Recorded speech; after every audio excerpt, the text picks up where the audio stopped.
കാരണം എന്താണെന്ന് ഈ ഫുൾ വീഡിയോ കാണുമ്പോൾ നിങ്ങൾക്ക് മനസ്സിലാവും. ഒന്നാമത്തെ കാര്യം, സാധാരണ ക്രൂഡ് ഓയിലിന്റെ വില കുറയുന്നത് ഇപ്പോഴത്തെ സാഹചര്യം വരെ യുദ്ധമോ അല്ലെങ്കിൽ മറ്റുള്ള രീതിയിലുള്ള പ്രശ്നങ്ങൾ വരുമ്പോഴാണ്.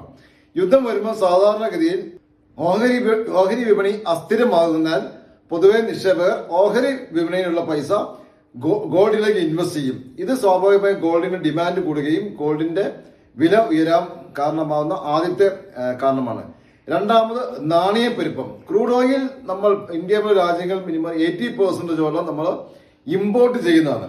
ക്രൂഡ് ഓയിലും ഗോൾഡും ഇന്റർനാഷണൽ ഡോളറിലാണ് കൈകാര്യം ചെയ്തത്. അപ്പം എക്സ്പോർട്ട് കൂടുമ്പോൾ, അതായത് ക്രൂഡ് ഓയിലിന്റെ വില കൂടുമ്പോൾ നമ്മൾ കൂടുതൽ ഡോളർ കൊടുക്കേണ്ടിയിരിക്കുന്നു. എന്തിന്? ഇന്റർനാഷണൽ മാർക്കറ്റിൽ നിന്ന് നമ്മൾ ക്രൂഡ് ഓയിൽ വാങ്ങാൻ വേണ്ടി.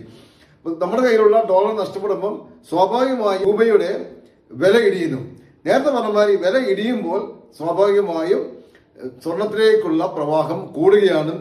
മറ്റൊരു കാര്യം, ക്രൂഡ് ഓയിലിന്റെ വില കൂടുമ്പോൾ നമ്മളെ സാധാരണക്കാരന് കൂടുതൽ പൈസ കൊടുക്കേണ്ടി വരും. എന്തിന്? ട്രാൻസ്പോർട്ടേഷൻ ആണെങ്കിലും മറ്റുള്ള ഏത് കാര്യങ്ങൾക്കും ഇന്ത്യയിൽ ഏത് രാജ്യത്തും പെട്രോൾ അല്ലെങ്കിൽ ഡീസലിന്റെ വില കൂടിക്കഴിഞ്ഞാൽ സ്വാഭാവികമായി വില കൂടും. നമ്മുടെ കയ്യിലുള്ള പൈസയുടെ വില കുറയുകയും ആ സമയത്തും മൂല്യം ഇടിയാതിരിക്കാൻ പൈസ അവർ ഗോൾഡിലേക്ക് മാറ്റും. കാരണം ഗോൾഡിലേക്ക് മാറ്റിക്കഴിഞ്ഞാൽ അവരുടെ പൈസയ്ക്ക് അല്ലെങ്കിൽ അസറ്റിന്റെ മൂല്യം ഇടിയുന്നില്ല. ഇൻ കേസ് അവർ വിൽക്കുന്ന സമയത്ത് നാണയപ്പെരുപ്പം കൂടുതൽ അവർക്ക് കൂടുതൽ കറൻസി ആയി തിരിച്ചു കിട്ടുകയും ചെയ്യും. ഈ എല്ലാ കാര്യങ്ങളും ഒരുമിച്ച് വരുമ്പോൾ ക്രമാതീതമായി ക്രൂഡ് ഓയിലിന്റെ സ്വർണത്തിന്റെ വില കൂടുന്നു. മറ്റൊരു കാര്യം, സ്വർണം ഖനനം ചെയ്ത് നമുക്കറിയാം വലിയ എക്യുപ്മെന്റ്സ്, വലിയ മെഷീനറി എല്ലാം ഉപയോഗിച്ചിട്ടാണ് ചെയ്യുന്നത്. ഇതിനെല്ലാം നമുക്ക് വേണ്ടത് എനർജി അല്ലെങ്കിൽ ക്രൂഡ് ഓയിൽ, അല്ലെങ്കിൽ അതിന്റെ ക്രൂഡ് ഓയിലിന്റെ വകഭേദങ്ങളായ ഡീസൽ അല്ലെങ്കിൽ പെട്രോൾ ആണ്. സ്വാഭാവികമായി ക്രൂഡ് ഓയിലിന്റെ വില കൂടുമ്പോൾ ഇതിന് ഉൽപാദനത്തിന്റെ വില കൂടുന്നു.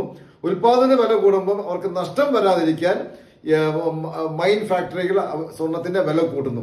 ഇതെല്ലാം കൂടി ഒരുമിച്ച് വരുമ്പോൾ നേരത്തെ സൂചിപ്പിച്ച പോലെ സ്വർണത്തിന്റെ വില ക്രമീതമായി കൂടുന്നു. കയറി തുടങ്ങുമ്പോൾ എല്ലാവരും കൂടുതൽ പർച്ചേസ്, റീറ്റെയിലേഴ്സ് പർച്ചേസ് എല്ലാം കൂടുന്നതുകൊണ്ട് അത് നിയന്ത്രിതമായ രീതിയിൽ വില കൂടുകയാണ് ചെയ്യുന്നത്. ഇപ്പോൾ വില കൂടാനുള്ള വൻ സാധ്യത നമ്മുടെ മുമ്പിൽ. കാരണം US-ഇറാൻ യുദ്ധം അനിശ്ചിതമായി നീണ്ടുപോവുകയാണെങ്കിൽ ഇനിയും വില കൂടാം.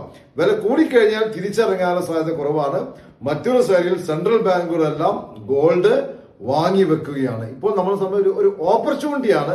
ഓൾവേസ് ഇങ്ങനത്തെ ഇൻവെസ്റ്റ്മെന്റ് റിസ്കുകളുണ്ട്, മാർക്കറ്റ് റിസ്കുകളുണ്ട്. കൃത്യമായ ഒരു നിർദ്ദേശത്തിന്റെ അടിസ്ഥാനത്തിൽ തീർച്ചയായും ഗോൾഡിലേക്ക് വാങ്ങാം. ഇങ്ങനത്തെ കാര്യങ്ങൾ അറിയാൻ, ഇങ്ങനത്തെ ഫിനാൻഷ്യൽ ടിപ്സ് അറിയാൻ തീർച്ചയായും നിങ്ങൾക്ക് എന്റെ ചാനൽ സബ്സ്ക്രൈബ് ചെയ്യുക. എന്റെ ഒരു അലക്സിയോസ് കുര്യൻ.